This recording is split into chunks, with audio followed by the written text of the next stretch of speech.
Hey guys, I told you I wanted to do more of these horror game videos the closer we got to Halloween, so here I am. I'm trying to live up to my promise. I've gotten a lot of requests to talk about horror games on 360 and the PS3, so I'm going to start with 360, and I'm going to split it up into two parts because I own a decent amount of horror games on that system.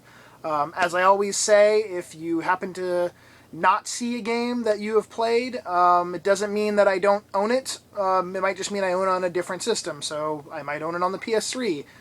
So you'll have to wait and watch that episode. But without further ado, here we go. This is actually one of the first games I ever bought for my 360.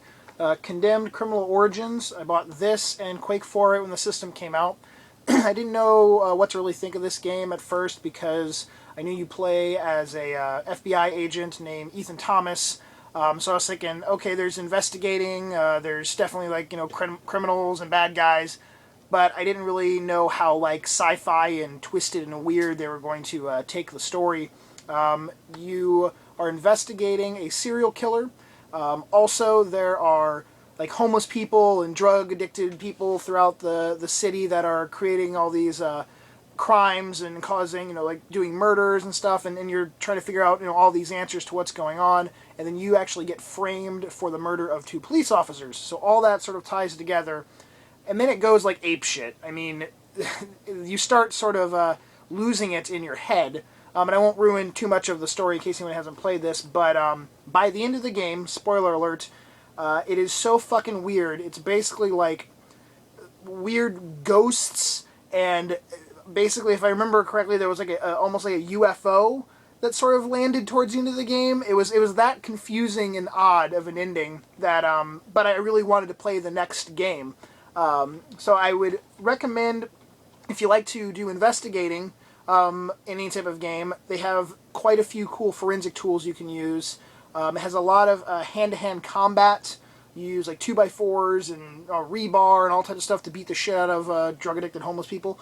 And there is a twist of, sort of sci-fi stuff and stuff that's going on in his head and what he's seeing. So check out Condemned. And then this game leads into the next one I'm going to talk about, which is Condemned 2 Bloodshot.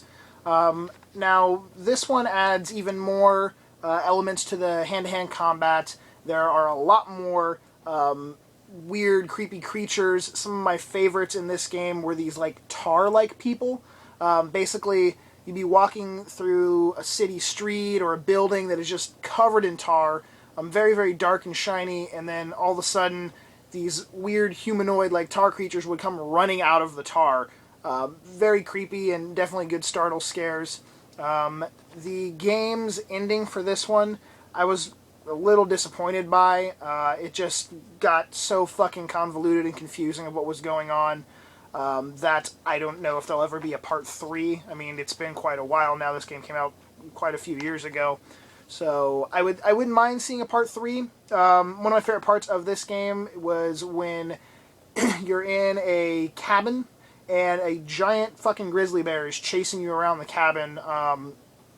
When the grizzly bear got really, really close, it got a little cheesy because like the drool in its mouth and stuff that they rendered looked a little off. You could kind of see, like, it was not really pixely, but just didn't look right. But while it was chasing around the cabin, it was pretty suspenseful. So, Condemned 2, Bloodshot, decent game. I mean, both this and the first one are super fucking cheap. I mean, as I break my copy, this is like $5 or so. I mean, very, very cheap and easy to find. I think the second one, no more than $10. You should probably have to pay for that. So, what the hell? Is that Joey? I bet this is Joey. Let's see if this is Joey, guys. Hold on one second.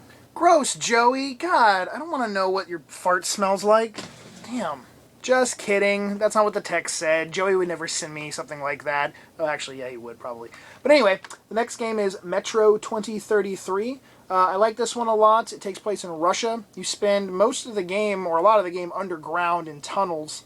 You're moving like through all these different tunnel systems to get from one colony to another of people that are still surviving.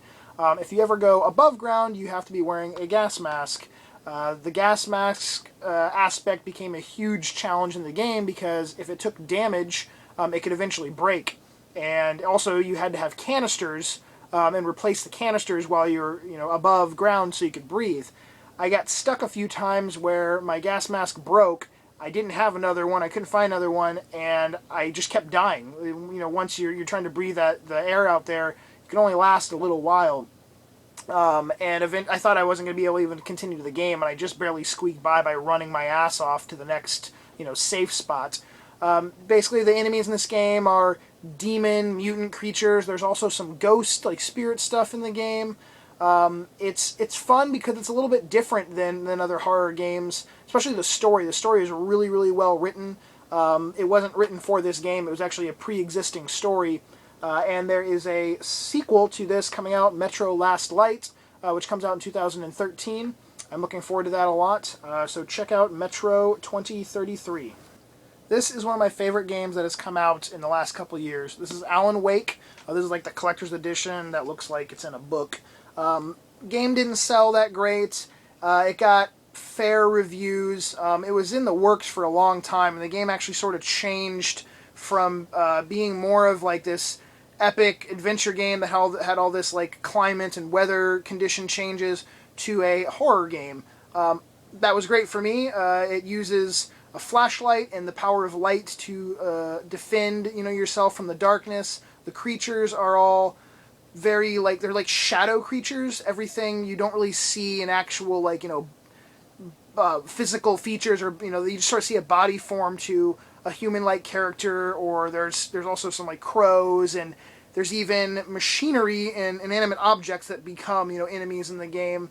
There was one particular part that made me jump so high in this damn game, and it was climbing up the side of this mountain, fairly well lit, and all of a sudden a fucking train falls from the sky in front of me.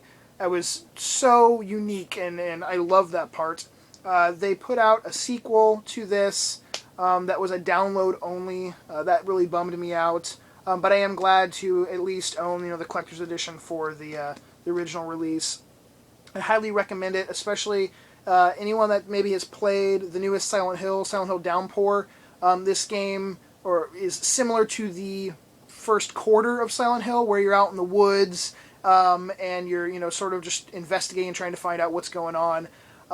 This game you play as Alan Wake, and you are just a story writer, but you have come on to basically a roadblock in your career. Your wife thinks that this getaway in this like mountain town resort area would be good for you, and she sort of lied, and you end up having to see a psychiatrist that she set up for you, and that pisses you off, and that's sort of where the game takes a really big turn. You start finding these pieces of a story that you don't remember writing, but apparently you have, and now you're trying to figure out, what the hell happened. Did you write this story, and the story involves your wife, and it just starts going apeshit. Great game, great story to it, and pretty unique in the fact that it's just the enemies, like I said, in it aren't like a normal. They're not a demon. They're not something that's super overly scary. They're very minimalistically done, where you're sort of using your imagination, like, oh my god, there's a shadow in the woods. Is it a human? Does he have a shotgun? Is that a shovel? And it's not until they're closer to you that you can kind of see what they have or what they're trying to kill you with. But I really, really like Alan Wake. I really recommend it. Go check it out. ShellShocked 2 Blood Trails. I did not get this game right when it came out. I waited a little while because the first game is totally not my cup of tea. The first game is basically a military shooter. I don't play or buy military shooter games, but I had heard that this one sort of had these zombie-like infected creatures in it. So after a couple weeks of it being out, I gave it a try. The game starts off pretty boring. You are basically fighting like other soldiers, and there's not really any element of horror going on. It takes a little while to get into the game until that element actually comes into play. There's a black box that is basically landed in the jungle. Some people go out to investigate it, and then they come back all infected and fucked up.